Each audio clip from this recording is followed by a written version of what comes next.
नमस्कार। Sports scan के आज के संस्करण में आप सबका बहुत बहुत स्वागत। शक्ति के साथ आज मैं हूं नवीन सक्सेना। शक्ति, आज किन खबरों के साथ अपने इस कार्यक्रम की हम शुरुआत कर रखे हैं? नवीन, आज डाली जाएगी नजर सबसे पहले क्रिकेट के मैदान पर, जहां कोलंबो में श्रीलंका के साथ दूसरे क्रिकेट टेस्ट मैच में भारत की स्थिति काफी मजबूत हो गई है और श्रीलंका पे फॉलो ऑन का खतरा बना हुआ है। शक्ति, वहीं east zone Dilip trophy cricket के सेमीफाइनल में पहुंच चुका है और नॉर्थ ईस्ट जोन को पारी से 210 रन से हरा दिया है। वहीं त्रिशा जॉली और गायत्री गोपीचंद की स्टार भारतीय जोड़ी बैडमिंटन की विश्व रैंकिंग में 27वें स्थान पर पहुंच चुकी है। और नवीन, अगर चेस की बात कर ली जाए तो भारतीय grand master R Praggnanandhaa Grand Chess Tour के फाइनल में पहुंच गए हैं। तो आज के इस अंक में इन चारों खबरों पर हमारी नजर रहेगी। इसके अलावा खेल जगत की दुनिया में और क्या कुछ हो रहा है, इस पर भी हम आपको बताते चलेंगे।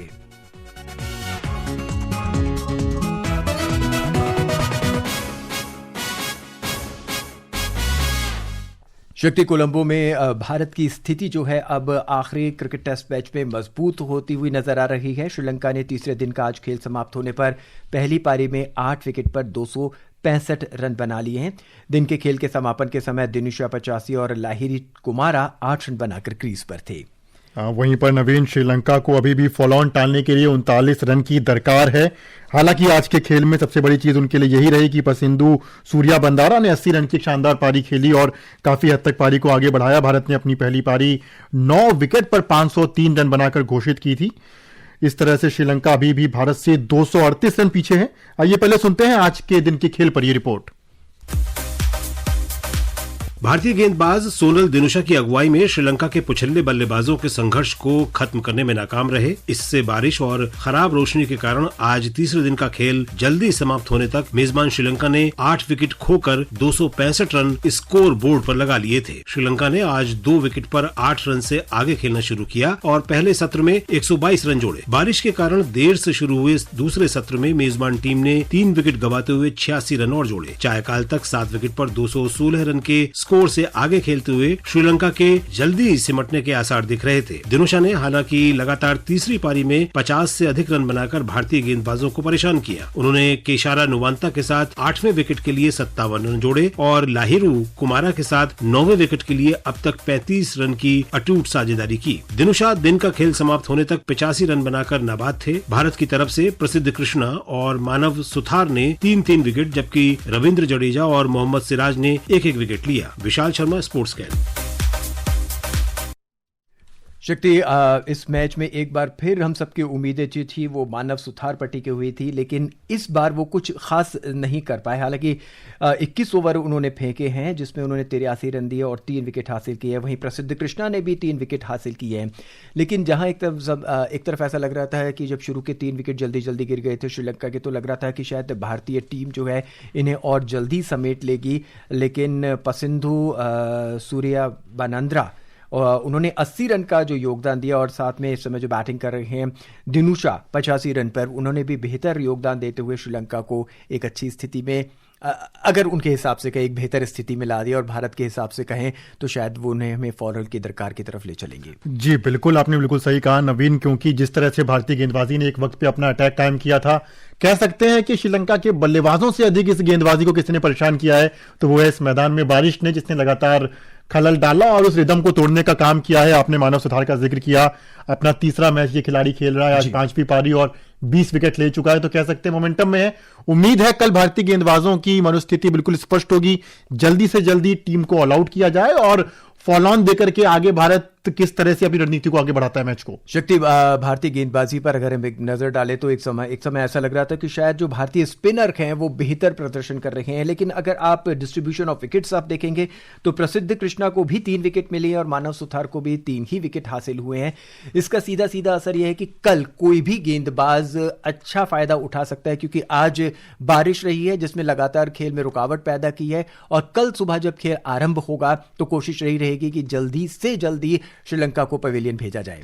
जी बिल्कुल, इसी पे नजर होगी और किस तरीके से इस मुकाबले के साथ साथ एक अच्छी शुरुआत टेस्ट में हो, अफगानिस्तान के बाद एक और क्लीन स्वीप की तरफ भारत बढ़ता हुआ नजर आए। कल उम्मीद है कि पंत को मैदान में उतारा जाएगा, क्योंकि आज तीसरे दिन उन्होंने विकेट कीपिंग नहीं की और उनकी जगह ध्रुव जुरेल ने ये जिम्मेदारी संभाली थी, क्योंकि उनके कंधे पर जो है वो चोट लगी हुई थी। और उम्मीद करते हैं कि कल जब खेल आरंभ होगा और जब तक खेल प्रेमी अपने टीवी को ऑन करेंगे या क्रिकेट कमेंट्री सुनेंगे, तब तक जो है पवेलियन में जा चुकी होगी श्रीलंकाई टीम। और उम्मीद है कि भारत इस टेस्ट मैच को कल ही समाप्त करने की कोशिश करेगा। वहीं बात करते हैं दिलीप ट्रॉफी की। East zone Dilip trophy cricket के सेमीफाइनल में पहुंच गई है। बेंगलुरु में क्वार्टर फाइनल में शाहबाज अहमद के शानदार ऑलराउंडर प्रदर्शन की बदौलत ईस्ट जोन ने नॉर्थ ईस्ट जोन के खिलाफ पारी और 210 रन से जीत हासिल की है। सेमीफाइनल में अब ईस्ट जोन का मुकाबला सेंट्रल जोन से होगा। यह मैच 30 अगस्त को खेला जाएगा। और शक्ति, ये एक बहुत बड़ा टूर्नामेंट है और उम्मीद की जाती है कि इस टूर्नामेंट के बाद ही जो है कई खिलाड़ियों को भारतीय क्रिकेट टीम में, खासकर टेस्ट क्रिकेट में आने का अवसर मिलता है। और अगर हम बात करें, अगर आईपीएल को इससे कंपेयर करें, तो आज भी मुझे लगता है कि अगर मानव सुथार जैसे खिलाड़ी बिना आईपीएल में शिरकत किए हुए या बिना आईपीएल में अपना जलवा दिखाए हुए भारतीय क्रिकेट टीम में शामिल हो सकते हैं, तो ऐसी दिलीप ट्रॉफी जैसे जो हमारे घरेलू टूर्नामेंट है उसमें से भी कई खिलाड़ी निकलकर हमारी टीम में आ सकते हैं। जी बिल्कुल सही कहा आपने। आईपीएल एक तरफ जहां पे ग्लैमर से भरपूर टी20 का रोमांच है, दूसरी तरफ रणजी ट्रॉफी, दिलीप ट्रॉफी। आपने मानव सुथार का जिक्र किया, अभी इसके पहले रणजी ट्रॉफी संपन्न हुई। आकिब नवी एक स्टार के रूप में उभरे और पूरा देश पूछ रहा था। तो आप ये अनुमान लगाइए कि आईपीएल में भी खिलाड़ियों को जो चुना जा रहा है उसके लिए एक पैमाना दिलीप ट्रॉफी और रणजी ट्रॉफी बनते हुए नजर आ रही है। जी, और घरेलू क्रिकेट से अगर आप खिलाड़ी चुनकर लेकर आते हैं तो लगता है कि हमारे पास अभी वो खिलाड़ी बचे हुए हैं जो एक क्लासिक क्रिकेट खेलते हैं, ना कि सिर्फ आईपीएल का सिर्फ गेंद और जिसमें सिर्फ बॉलर बॉल ही डाल रहा है और लगातार सिर्फ उसे बाउंड्री का तरफ ही अपना रुख करना पड़ता है, क्योंकि हर गेंद जो है, दर्शक भी चाहते हैं कि हर गेंद बाउंड्री के पार हो। लेकिन अगर आपको क्लासिक खेल देखना है तो आपको घरेलू क्रिकेट को थोड़ा और बढ़ावा देना पड़ेगा। नजर कर लेते हैं उधर दूसरे मैच में, दूसरे क्वार्टर फाइनल में मुशीर खान और ऋतुराज गायकवाड़ के शानदार अर्धशतक की बदौलत west zone Dilip trophy quarter final में मजबूत स्थिति में पहुंच गया था, लेकिन नॉर्थ जोन ने लगातार विकेट चटकाकर तीसरे दिन के मुकाबले में वापस कर लिया है अपने आप को। जी बिल्कुल, और जीत के लिए 287 रन के लक्ष्य का पीछा करते हुए पश्चिम क्षेत्र की टीम एक समय अपनी दूसरी पारी में 3 विकेट पर 195 रन पर थी नवीन, और आसानी से लक्ष्य की तरफ बढ़ती हुई नजर आ रही थी। लेकिन फिर विकेट गिरने का सिलसिला शुरू हुआ।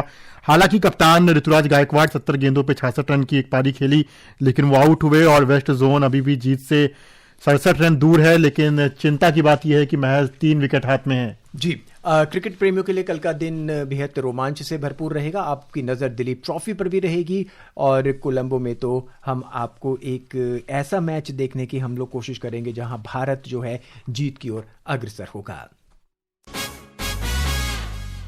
क्रिकेट के मैदान के बाद अब हम आपको लिए चलते हैं बैडमिंटन स्टेडियम की ओर, जहां BWF वर्ल्ड चैंपियनशिप में कांस्य पदक जीतने वाली त्रिशा जॉली और गायत्री गोपीचंद की स्टार भारतीय जोड़ी BWF की ताजा रैंकिंग में 12 पायदान ऊपर पहुंचकर गई हैं और ये स्टार महिला डबल्स के 39वें स्थान पर था और अब 27वें स्थान पर आ गया। बेहतर खेल का प्रदर्शन किया त्रिशा जॉली और गायत्री गोपीचंद ने। अगर हम ज्वाला गुट्टा और अश्विनी पोनप्पा के बाद अगर हम किसी जोड़ी को देखते हैं शक्ति, तो यही एक जोड़ी नजर आती है और इससे उम्मीदें भी करी जा रही हैं कि भविष्य में ये जोड़ी और बेहतर खेल दिखाएगी और रैंकिंग के साथ साथ अगली बार हमारे को एक पदक और ऊपर मिलने की कोशिश होगी। जी बिल्कुल, कह सकते हैं कि पदक का रंग और बेहतर चमक बिखेरता हुआ नजर आएगा और भारतीय बैडमिंटन में किसी नए ध्रुव तारे की तरह ये जोड़ी चमकते हुए नजर आ रही है।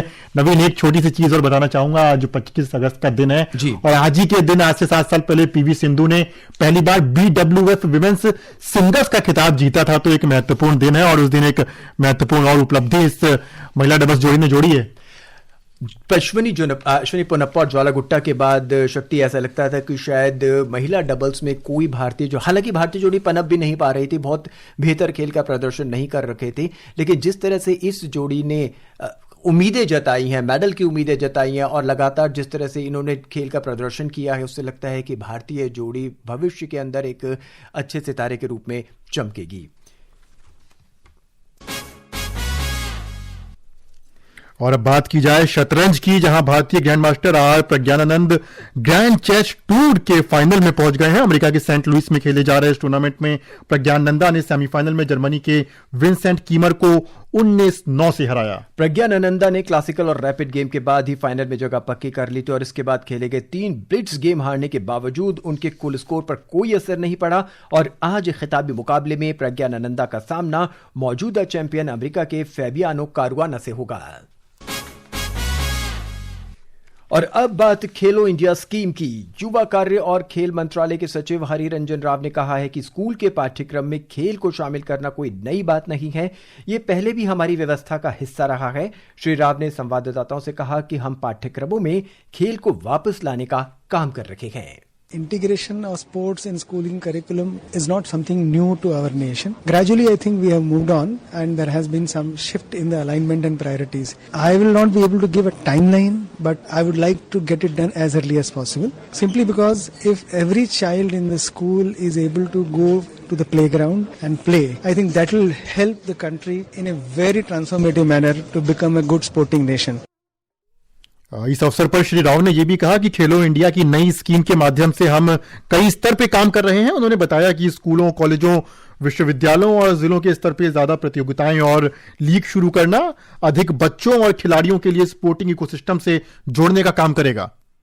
In the new scheme of Khelo India, revamped scheme, we are now working on multiple layers. So one is to introduce more competitions and leagues at the level of schools, districts, universities, colleges, which will actually engage more number of children and athletes in sporting ecosystem, as well as they will get more opportunity to continue to play. Secondly, we are also thinking in terms of having Khelo India Utkrisht Vidyalay. These will be already existing schools, but they would have a very heavy focus on good quality sporting training program, and we'll have Khelo India feeder schools. Feeder schools will be able to feed talented athletes and budding students into the sporting ecosystem.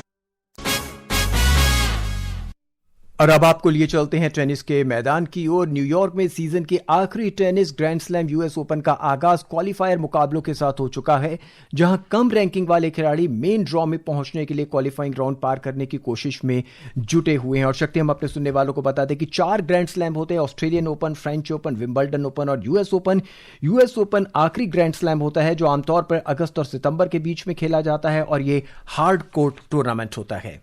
जी बिल्कुल, और जितना खास ये tournament है उतनी ही खास इसकी इनामी राशि होती है। सभी इवेंट्स में हिस्सा लेने वाले खिलाड़ियों के लिए कुल 108 मिलियन अमेरिकी डॉलर की इनामी राशि रखी गई है नवीन, जिसमें पुरुष और महिला सिंगल्स चैंपियन को 5.5 मिलियन डॉलर मिलेंगे। तो आज जानते हैं कि टेनिस की दुनिया के इस रोमांचक टूर्नामेंट में पुरुष सिंगल्स में इस बार कैसी टक्कर देखने को मिलेगी।